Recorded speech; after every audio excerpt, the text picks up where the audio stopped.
The first reading is from the Code of Sanctity of Holiness, the 19th chapter of Leviticus, which is a very evangelical passage in the middle of the Pentateuch, and it's taken up by the Lord, as we know, when he says that the second commandment is like unto the first, and he's quoting this passage, love your neighbour as yourself.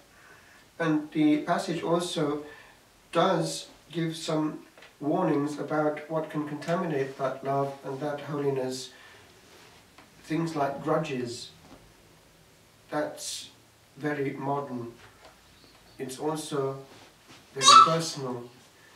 How many of us contaminate our prayer with thoughts of unpleasantness towards such and such? The Desert Fathers used to observe that the demon had a ploy to ruin our prayer, to make as a pop-up images of impurity come before the eyes in prayer, but also images of a person who had been unpleasant to us, in such a way that the time of prayer was spent meditating not on the Lord and his goodness and therefore being in war mode, but meditating on this person who done us harm and therefore being in bitter mode. And it's perhaps also our case now and again, if we're honest. We ruminate, we remuginate, we go over and over, we don't move on. Past moments can block us for many moments. We need to let go and jettison unhelpful baggage and focus on Jesus, who is love. The eyes looking at the host in the monstrance at that point can be ingesting healing from those healing rays, or if they're at that point even there, focusing on somebody who's harming us, then what can the Lord do?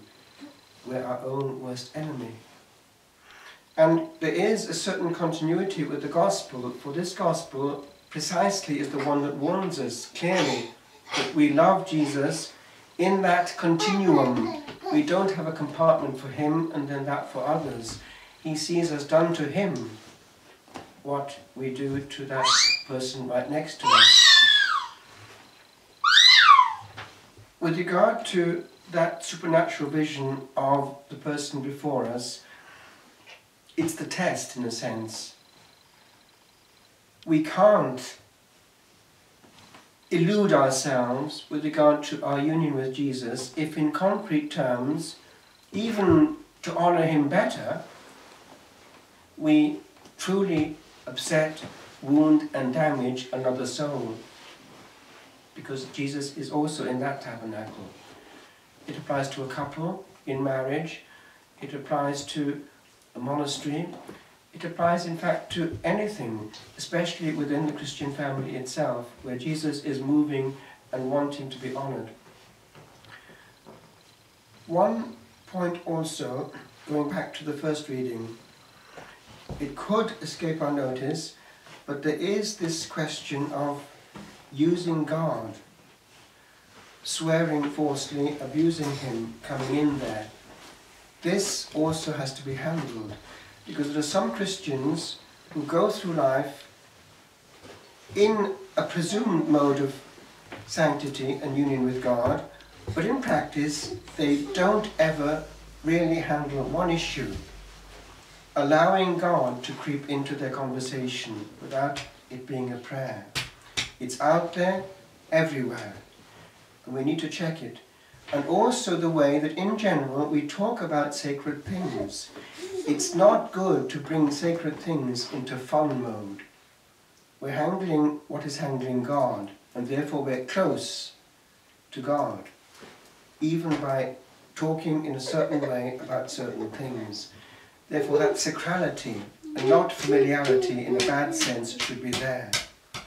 I conclude, holiness presumes a totality of surrender of the will. Because why? The will is the organ of love. And once it's handed over, there can be total involvement with the loved one. As in marriage, if we keep a bit apart, that's my bit, there's not total rapport. It's dysfunctional, it's not total. We can only rest in the Beloved under His terms.